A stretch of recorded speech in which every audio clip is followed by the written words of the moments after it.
Study YouTube channel पर आपका स्वागत है। मैं दीपक कुमार। आज हम बात करेंगे एएनएम एग्जामिनेशन 2024 के एक नॉमिनल कट ऑफ के बारे में, ताकि स्टूडेंट अनुमान लगा सके कि अगर आपके इतने नंबर है तो आपका क्या काउंसलिंग में नाम आ सकता है या काउंसलिंग के लिए एलिजिबल रहेंगे एएनएम एग्जामिनेशन 2024 का जब रिजल्ट आएगा तब। मैं आपको इस पर्टिकुलर वीडियो में जो कट ऑफ जारी कर रहा हूँ उसके पीछे कुछ बेसिक कंडीशन पहले बता दे रहा हूँ। पहले 261 सीट हुआ करती थी एएनएम में, और अनुमान ये है कि अगर मान लीजिए इनकी सीट बढ़ाई जाती तो ये 500 के आसपास हो सकती है। एएनएम एग्जामिनेशन इस बार मल्टीपल शिफ्ट में कंडक्ट हुआ है, इसका मतलब है नॉर्मलाइजेशन होगा। पासिंग मार्क 40 नंबर से 45 नंबर डिसाइड किया है अलग अलग कैटेगरीज के लिए, और उसमें रूल बुक में ये साफ साफ लिखा हुआ है कि अगर पासिंग मार्क से ज़्यादा नंबर लाने वाले अगर स्टूडेंट नहीं मिलते हैं तो फिर उसके हिसाब से पासिंग मार्क का क्राइटेरिया भी बदला जा सकता है। और मल्टीपल शिफ्ट में पेपर जो कंडक्ट हुआ है तो नॉर्मलाइजेशन में जिस शिफ्ट में स्कोरिंग कम हुई है उस शिफ्ट में स्टूडेंट को 1 नंबर 2 नंबर 3 नंबर 4 नंबर का जो बेनिफिट है वो भी मिलेगा।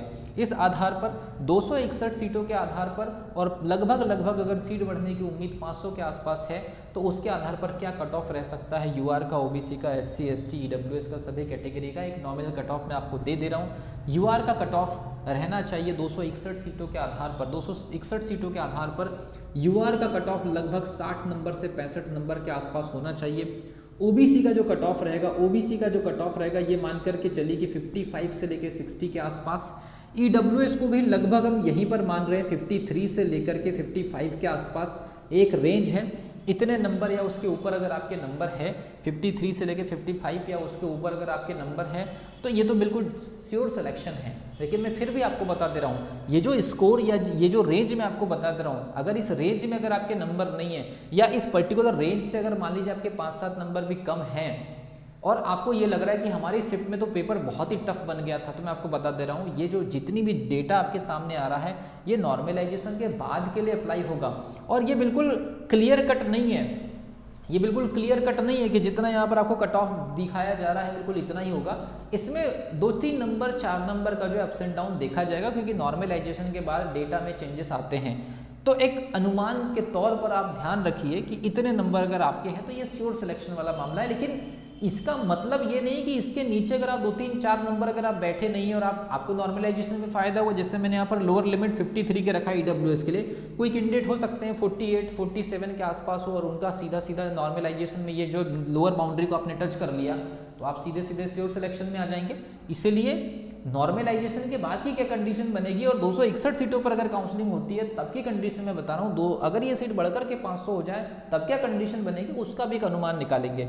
और एससी एसटी स्टूडेंट के अगर हम बात करें तो 45 से लेकर के 50 मार्क्स के आसपास, और एसटी कैटेगरी के लिए हम 42 से 45 के आसपास मान करके चल रहे हैं। अगर ये सीटों की संख्या अगर मान लीजिए 500 के आसपास आ गई तो ये सीधे 5 नंबर के आसपास गिरावट आ जाएगी। ये मान करके चलिए कि 55 से लेकर के 60% या वही, क्योंकि 100 नंबर का पेपर है तो परसेंट में बोला जा सकता है। और ओबीसी की अगर हम बात करें तो लगभग ये मान करके चलिए कि 50 नंबर से लेकर 55 नंबर में सिलेक्शन हो जाएगा। एससी कैंडिडेट जो है लगभग ये मान करके चलिए कि बिल्कुल लोअर लिमिट पर आपकी सीट जो है इस बार उठने के चांसेस बनेंगे। एसटी कैटेगरी भी वही लोअर लिमिट के आसपास आपकी जो सीट है वो भी उठ जाएगी। ईडब्ल्यूएस का मान करके चलिए कि 45 से लेकर के अगर मान लीजिए आपके 47 या 48 मार्क्स भी हैं तब भी आपका जो सिलेक्शन हो जाएगा। 500 सीट अगर मान लीजिए रहती है, 500 सीट अगर रहती है तो थोड़ा सा जो कट ऑफ है वो और नीचे चले जाएगा, 2-3 नंबर में फ़र्क आएगा। क्यों? अब इसके पीछे मैं आपको बता रहा हूँ, लगभग 35 नंबर से लेकर के 45 नंबर लाने वाले जो स्टूडेंट है, पूरा एएनएम एग्जामिनेशन का जिस प्रकार से कंक्लूजन निकल के आ रहा है अलग अलग शिफ्ट्स को लेकर के, तो 35 नंबर से 45 नंबर लाने वाले जो स्टूडेंट हैं वो पूरी भीड़ का लगभग 95% के आसपास है। 35 नंबर से लेकर 45 नंबर लाने वाले सभी कैटेगरी के जो स्टूडेंट हैं उनकी संख्या लगभग 95% या उससे भी ज़्यादा है, क्योंकि सबसे ज़्यादा भीड़ यहीं पर फंसी है। और सबसे ज़्यादा भीड़ यहीं पर फंसी है तो जो स्टूडेंट 40, 41, 42 नंबर वाले अगर एक नंबर भी उनका इधर उधर जंप हुआ तो सीधे उनकी रैंक में 1000-2000 के रैंक का फ़र्क आ जाएगा। इसीलिए नॉर्मलाइजेशन में यहाँ पर जो स्टूडेंट फंसे हैं जिनका marks 38 number, 40 number, 42 number, 45 number, 46 number है, इन स्टूडेंट का नॉर्मलाइजेशन पर डिपेंड करेगा कि एक्चुअल में वो काउंसलिंग के लिए एलिजिबल हो पाएंगे या नहीं हो पाएंगे। 2 कंडीशन और है कि 261 सीटों पर जाएगा एएनएम या 500 सीटों पर जाएगा काउंसलिंग के लिए।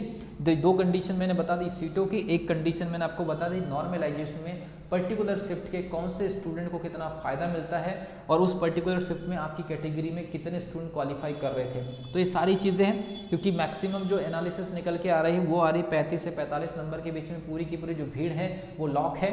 यहाँ पर एक एक नंबर का नॉर्मलाइजेशन में फ़ायदा या आधे आधे नंबर में नॉर्मलाइजेशन का फ़ायदा या एक दो नंबर का नॉर्मलाइजेशन का फ़ायदा सीधा सीधा रिजल्ट को जो है आपके लिए बदल कर रख देगा। इसलिए मैंने एक नॉर्मल कट ऑफ बताया है। इस कट ऑफ, ये जो कट ऑफ आपके सामने आया है, ये किसी भी तरह से फाइनल कट ऑफ नहीं है, ये नॉर्मलाइजेशन के बाद आने वाले स्कोर। और क्योंकि इंटरेस्ट बड़ा मैटर है, क्योंकि बहुत सारे स्टूडेंट ऐसे होंगे इन्हीं में से जो पीएनएसटी की तरफ स्विच करेंगे, ऐसी स्थिति में भी कट ऑफ चेंजेस होंगे। क्योंकि हो सकता है क्या, इसमें तो सारी के सारे जो स्टूडेंट बैठे हैं वो पीएनएसटी वाले, बहुत सारे स्टूडेंट का एम्बिशन होगा कि हमको तो पीएनएसटी में ही सिलेक्शन लेना है और हमारे दोनों एग्जामिनेशन में जो है ठीक ठाक नंबर है, तो हम ये वाली सीट छोड़ करके पीएनएसटी के लिए वेट करेंगे। तो ऐसी स्थिति पर भी एनएम एग्जामिनेशन का जो कट ऑफ है वो डिपेंड करेगा, वो एक अलग फैक्टर है। जब ऐसी स्थिति बनेगी तो उसके लिए स्टूडेंट को पूरी तरह से अवेयर कराया जाएगा। इस यूट्यूब चैनल के माध्यम से पूरी राइट टू राइट इन्फॉर्मेशन दी जाएगी, ताकि किसी भी स्टूडेंट को इन एग्जामिनेशन को लेकर के किसी भी प्रकार का कोई कन्फ्यूजन ना हो। मिलता हूँ अगली वीडियो में, तब तक के लिए wish you all the best.